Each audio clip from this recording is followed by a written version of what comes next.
Bonsoir à tous, bienvenue. Merci à tous beaucoup de votre assistance à cette séance virtuelle qui organise ce soir l'Association européenne de logosophie.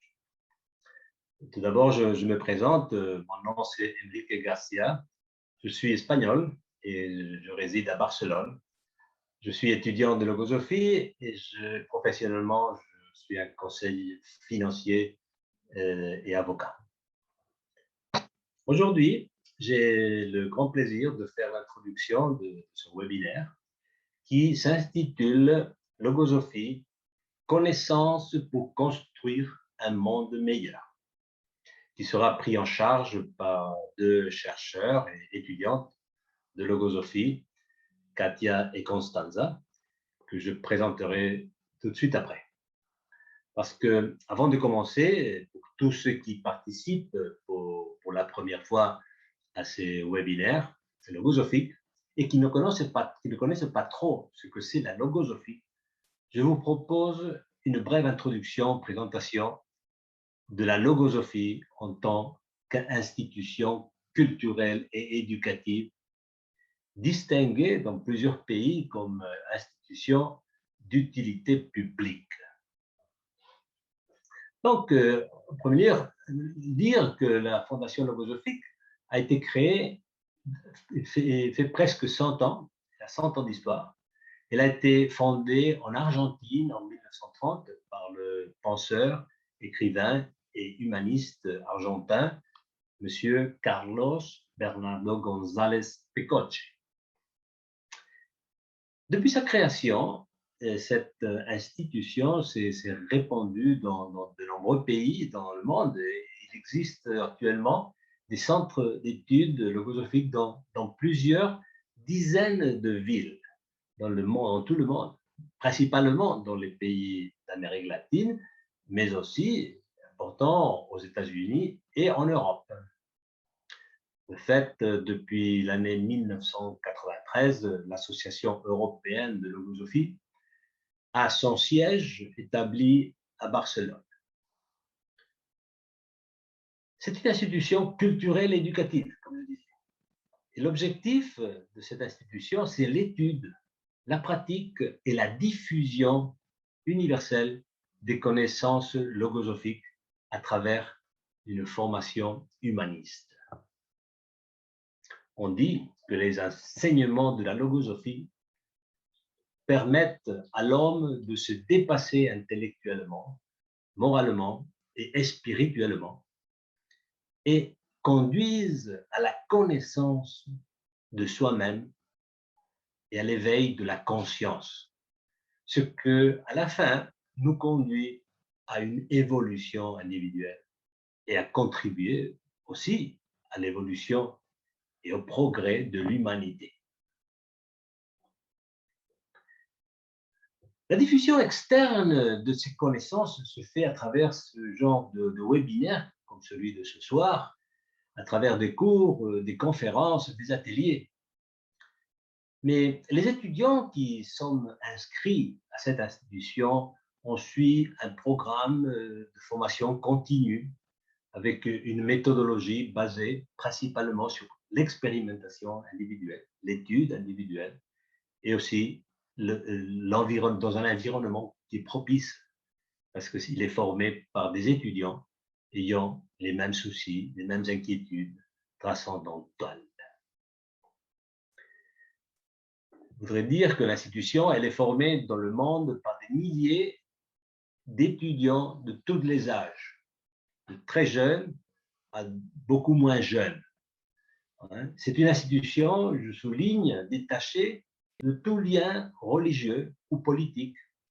Et surtout, souligner encore qu'il s'agit d'une institution totalement à but non lucratif et sans aucun bénéfice financier.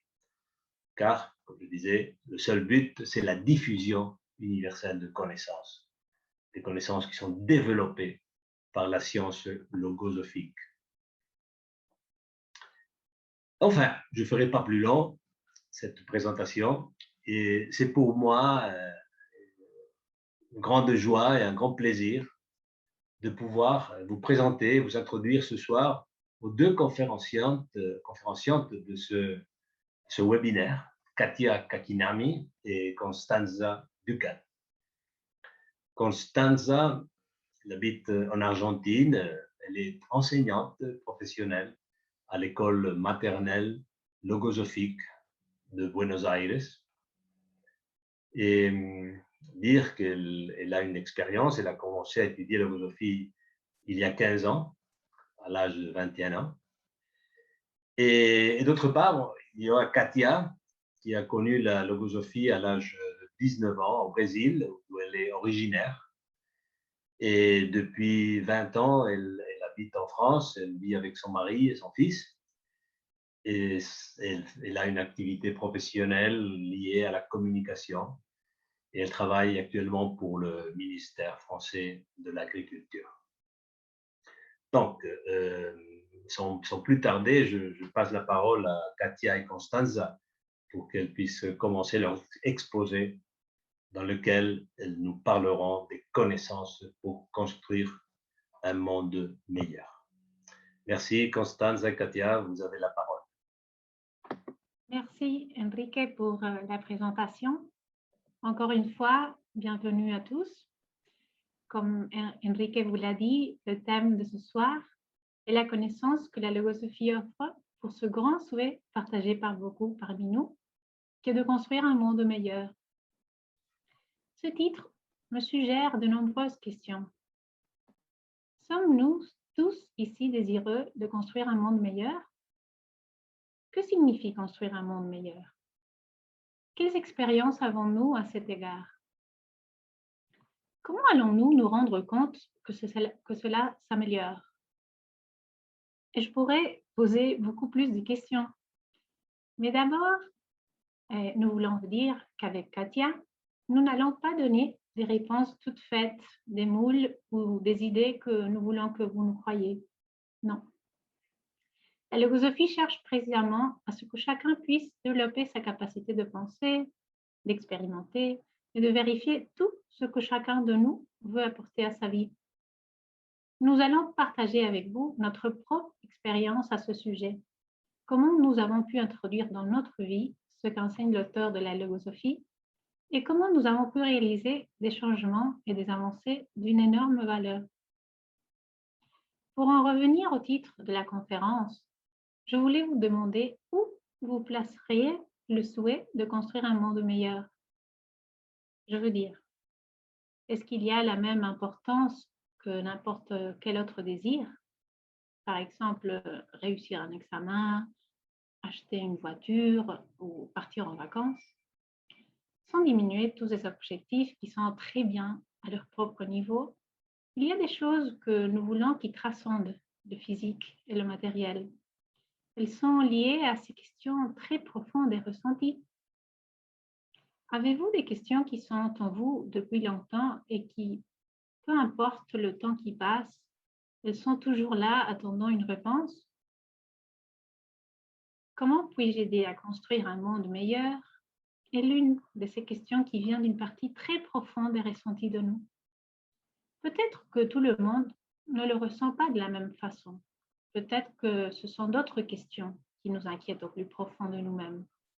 Par exemple, lorsque j'étais adolescente, la question qui s'est installée en moi était « Pourquoi je vis ?» Vous vous êtes déjà posé cette question? Ou que se passe-t-il après la mort? Qu'est-ce que la vérité? Pourquoi le mal existe-t-il? Ces questions auront-elles la réponse? Qu'en pensez-vous? Dans le webinaire d'aujourd'hui, nous allons nous occuper un peu d'un concept que la logosophie apporte et qui, dans mon cas, m'a permis de comprendre d'où viennent ces questions profondes. Nous ne sommes pas seulement ce corps physique.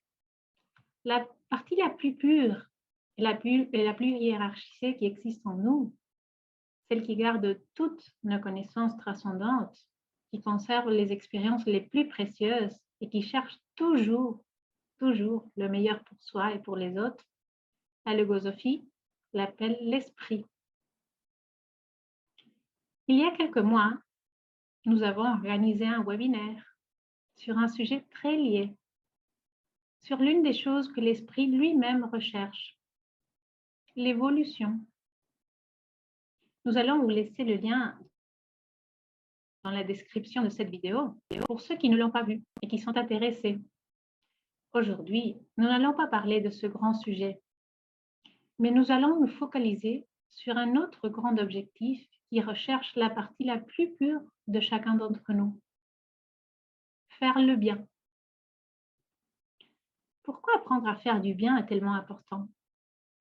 Quelles seront les sollicitations de notre esprit? Regardez ce que González Pecoche dit sur faire du bien. Je vais vous lire un extrait du livre Logosophie, sciences et méthodes. Pour ne pas avoir à endurer les affres de l'angoisse morale, la vie humaine doit être remplie par le bien immense qui se détache généreusement de la vie universelle et que la connaissance logosophique met à la portée de l'homme. Tenant compte de ceci, il sera facile de se disposer à céder aux sollicitations de l'esprit et de persévérer à satisfaire ses exigences. Ceci signifiera donner à la vie un contenu inestimable. Donner à la vie un contenu inestimable. La vie remplie par le bien immense qui se détache de la vie universelle. Trouvez-vous un lien avec la construction d'un monde meilleur? Peux-tu continuer, Katia, avec le grand concept qu'apporte la logosophie sur l'humanisme? Merci Constanza et bonsoir à tous. Est-ce que vous avez déjà pensé sur l'importance de cultiver l'humanisme? L'humanisme pour moi était quelque chose de réservé aux grands personnages de l'histoire. Je ne me sentais pas concernée, je ne sentais pas dans le besoin de faire le bien parce que je n'avais pas une idée claire de comment je pouvais pratiquer la générosité. L'humanisme pour moi était faire un grand acte de bien, mais je ne ressentais pas comme un besoin intime ou un devoir. Mais quel est le mieux que nous puissions faire en tant qu'être humain? En d'autres mots, quelles sont les excellences de la condition humaine? Quelles sont et comment on peut cultiver ces excellences? Avec la logosophie, j'apprends à incorporer l'humanisme dans ma vie et identifier les avantages de vivre avec cette nouvelle conception. Je vais vous présenter ce que la logosophie propose sur ce concept d'humanisme. L'humanisme consiste pour la logosophie en ce que l'être rationnel et conscient réalise en lui-même l'excellence de sa condition d'humain et de son contenu spirituel sur la base d'un dépassement incessant. Cette excellence devra transcender par l'exemple et l'enseignement à toute l'humanité.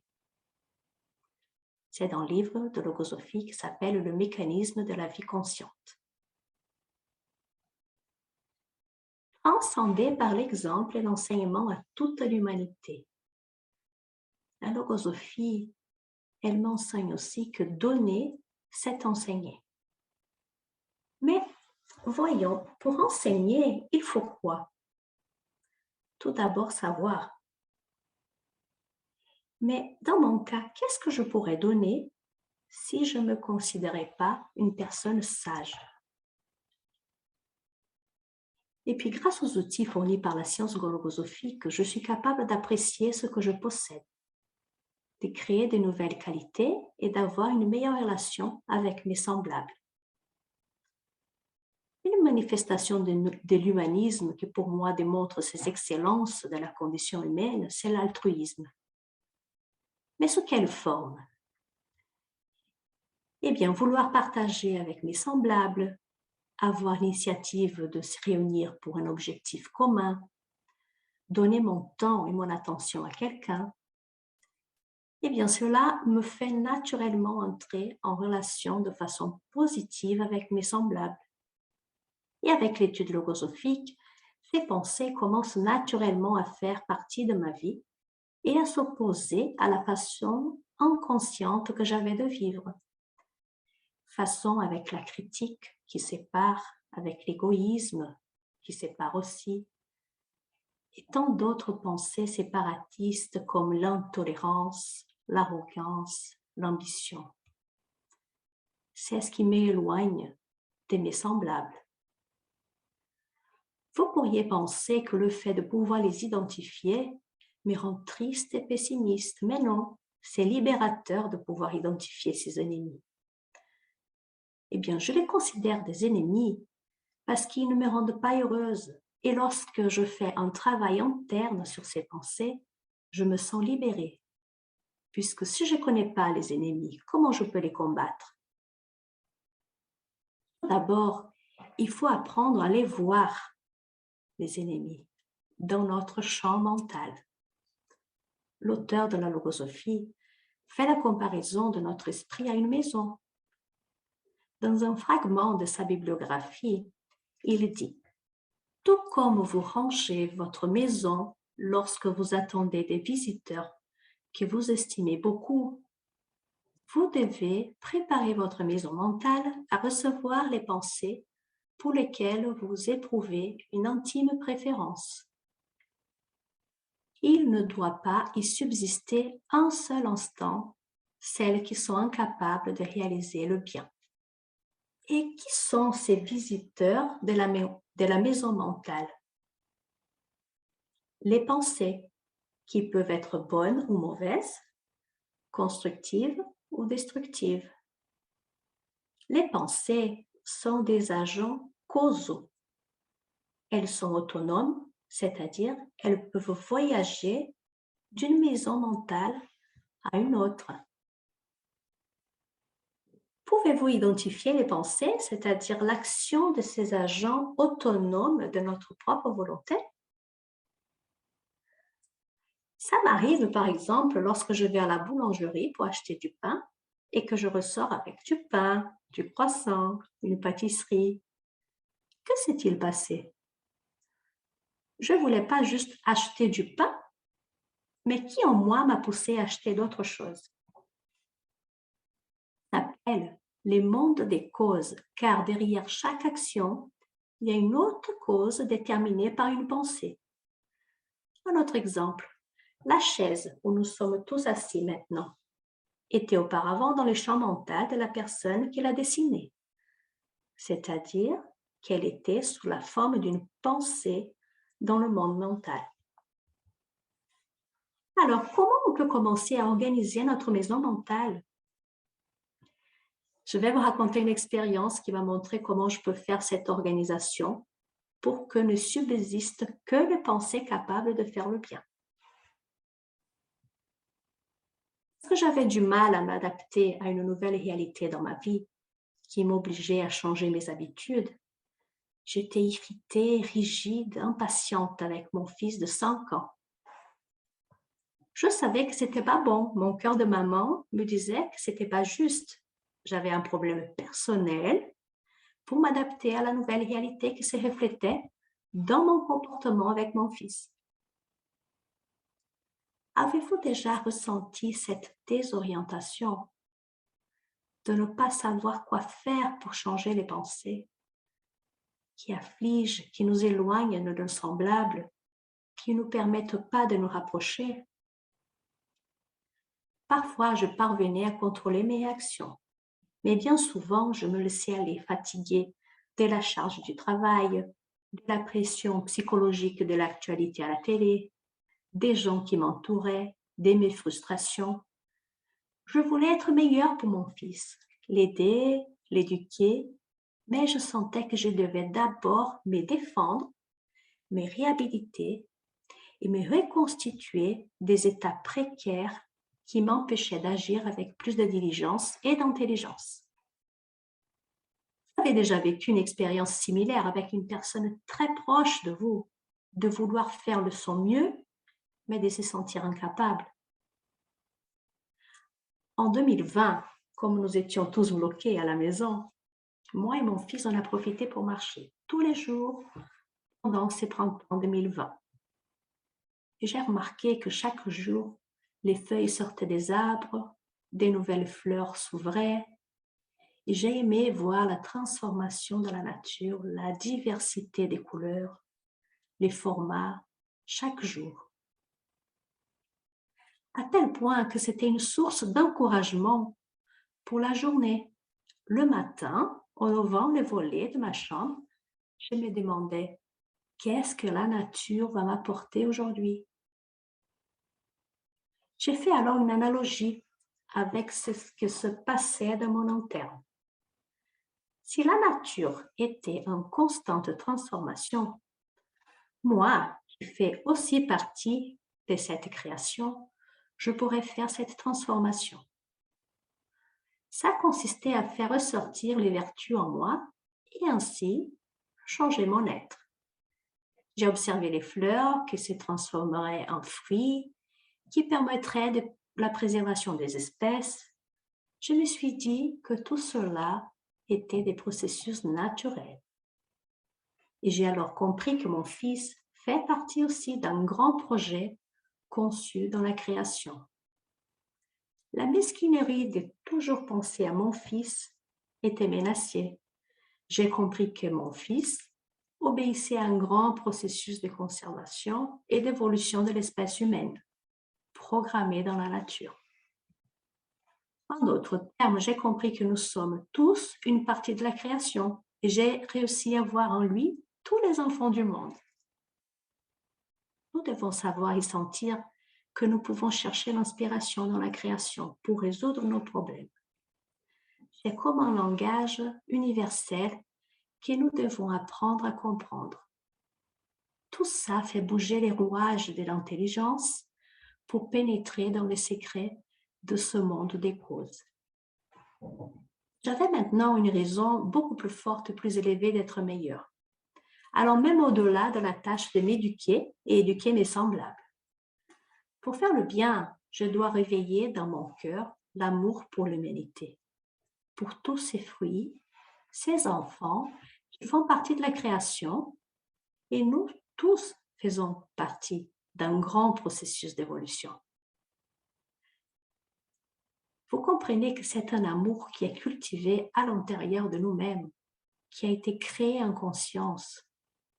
Ça ne peut plus être un amour mesquin. Donc pour moi aujourd'hui, donner, c'est enseigner, c'est éduquer. Ça signifie aussi aimer et respecter mon prochain, tout comme je dois aimer et respecter ma propre vie. Et c'est ainsi aujourd'hui, avec l'expérience de la logosophie, que je ressens l'immanence de la vie en moi. Et toi, Constanza, veux-tu partager ton expérience aussi? Oui, bien sûr. Katia nous a raconté une expérience dans laquelle l'observation de la nature lui a permis de faire des réflexions très profondes. C'est surprenant de constater tout ce que nous pouvons apprendre en observant consciemment la nature. Comme Enrique vous l'a dit, je suis institutrice à l'école logosophique de Buenos Aires, où la pédagogie logosophique est appliquée.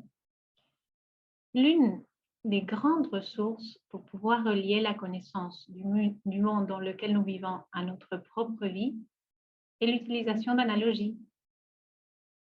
Je voudrais partager avec vous une analogie que nous avons utilisée cette année avec mes élèves et qui est étroitement liée à ce grand objectif d'apprendre à faire le bien. Connaissez-vous le processus de transformation du papillon? Il naît ainsi avec des ailes et prêt à voler? Non. C'est d'abord un œuf, puis une chenille, puis cette chenille fait une chrysalide, où elle subit une transformation impressionnante jusqu'à devenir un papillon. Mes élèves et moi avons pu assister à tout le processus. C'était passionnant et beaucoup d'entre eux ont été émerveillés. Petit à petit, nous l'avons emmené dans notre propre vie.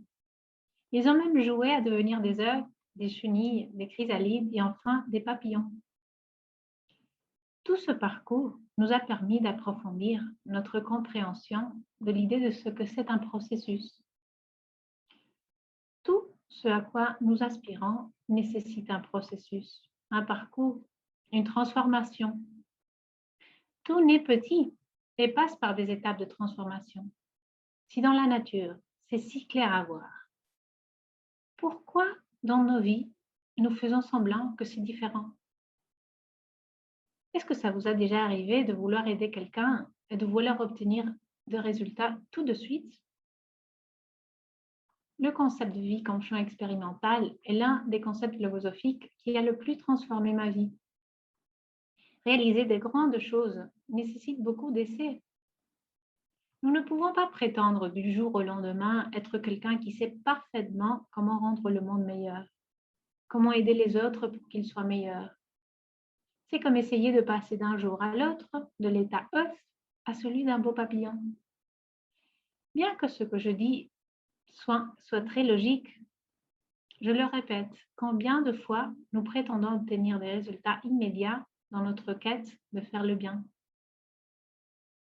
Avez-vous déjà été agacé ou frustré de ne pas obtenir des résultats? Avez-vous déjà pris la peine de reconnaître que vous avez eu tort?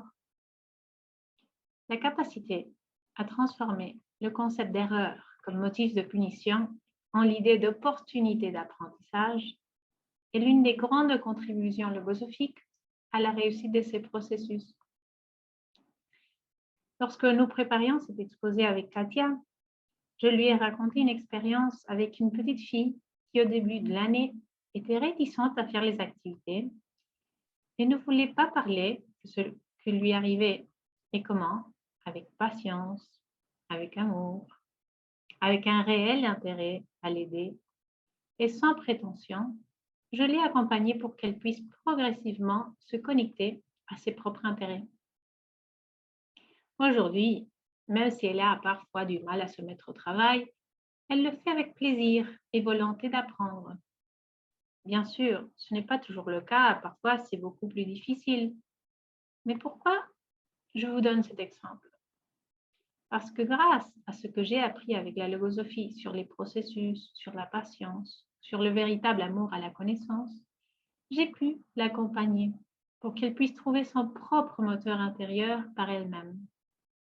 Combien de fois, quand nous voulons faire le bien, nous sommes comme les pluies torrentielles qui déversent beaucoup d'eau, mais dont l'intensité est telle qu'une grande partie continue son chemin sans pénétrer dans la terre. Comment il est plus fréquent d'être comme les pluies douces qui humidifient peu à peu et donnent le temps à la terre de recevoir toute l'eau que cette pluie l'offre. Je vois de plus en plus clairement comment ça nécessite de savoir mettre la loupe à l'intérieur, de pouvoir observer et reconnaître sa propre réalité, afin de cultiver le bien qui existe déjà et de transformer tout ce qui nous limite.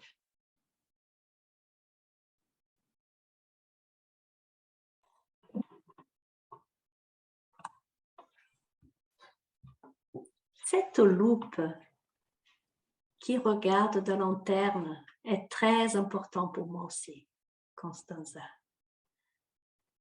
Une chose importante que la logosophie m'a appris est que chaque être humain possède une intelligence composée de facultés telles que la réflexion, la raison, le discernement, l'entendement, mais nous ne savons pas toujours comment les utiliser. Pour le thème de ce soir, je voulais souligner 3 points importants de la logosophie liés à l'image de la loupe tournée vers l'interne. Et on a un slide là pour les 3 points. Alors, point important pour le surpassement humain. Connaître et gérer les facultés de l'intelligence. Identifier les pensées et les classer comme constructives ou destructives. Reconnaître et cultiver des sentiments. C'est le début d'une rééducation de soi. En améliorant mes pensées, je suis capable petit à petit de déterminer des nouveaux objectifs de vie. Je peux aussi identifier des préjugés, remettre en question des vieux concepts. J'augmente ma compréhension de l'ensemble, de qui je suis et de ce que j'ai à donner. C'est le grand travail individuel qui propose la logosophie. Et l'effort pour me perfectionner est le plus grand atout que je possède actuellement. Alors, en cherchant à me connaître, je ne m'occupe plus uniquement de ma survie physique, mais aussi de l'amélioration psychologique. D'ailleurs, la logosophie apporte le concept de l'être humain en tant qu'être bio-psycho-spirituel. Nous ne sommes pas seulement un corps physique, c'est logique. La logosophie m'aide à connaître cette partie psycho-spirituelle. La loupe, l'observation qui n'est pas seulement la vue avec les yeux physiques, mais avec la conscience que derrière le physique, il y a une cause invisible. Dans mon exemple de ce soir, pouvoir observer ce qui est dans ma maison mentale m'a permis de voir et de comprendre qu'est-ce que c'était ce désir de devenir mère. Il y a quelque chose d'aussi formidable que d'être conscient, d'être en présence d'un fils qui a des conformations biopsycho et spirituelles. Ainsi, faire le bien, c'est pas seulement donner à manger à ceux qui ont faim. Pour moi, ça signifie se reconnaître dans cette grande hiérarchie d'humains et savoir se compter avec les autres tels qu'ils sont, des êtres spirituels. Et ainsi, je vois comment je peux contribuer activement au cycle évolutif de la vie de cette humanité. Il n'est pas plus logique de penser que chacun va collaborer en apportant ce qu'il a de mieux. Pour mon égoïsme intérieur, mon individualisme, mon manque d'humilité m'ont empêché longtemps de voir qu'il n'est pas possible de réaliser seul cette grande expérience humaine. Je pratique un véritable humanisme du fait de m'améliorer et en partager mes résultats, afin que ma partie belle et sage puisse se relier à la partie belle et sage de mes semblables, et ainsi contribuant à une humanité plus heureuse. Comme Katia vient de le mentionner, commencer par se faire du bien à soi-même est la meilleure façon d'étendre ensuite ce bien aux autres. Parce que vraiment, pourrais-je donner ce que je n'ai pas? Pour en revenir à cet être véritable que Katia a mentionné, cette partie la plus pure et la meilleure de chacun de nous, l'esprit, la logosophie exprime que ce qu'il recherche le plus, c'est de faire le bien.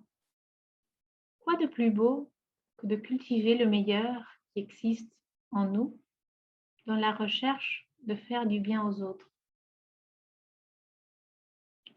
Avec Katia, nous avons choisi de partager avec vous des expériences étroitement liées à l'accompagnement des enfants. En partie parce qu'en tant qu'enseignante et maman, nous avons des enfants très proches de nous, mais aussi parce que collaborer avec une humanité meilleure, en commençant par l'enfance, est l'une des investissements les plus importants que nous puissions faire. Mais il est clair que ce n'est pas seulement avec les enfants que nous pouvons essayer de comportements qui apportent de plus en plus le bien.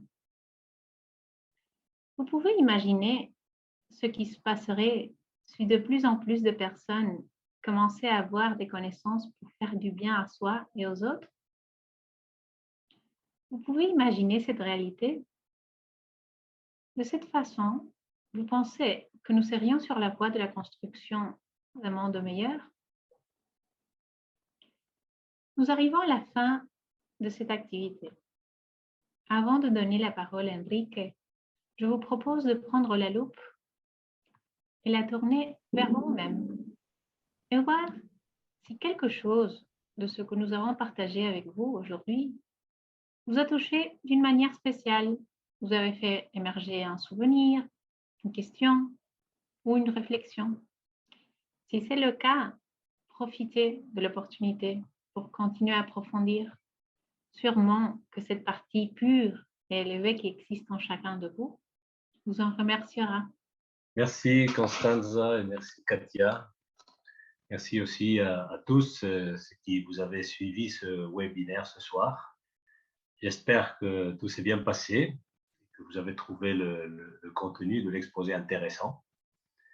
On a dit pas mal de choses, même beaucoup. On ne va sûrement pas pouvoir retenir tout.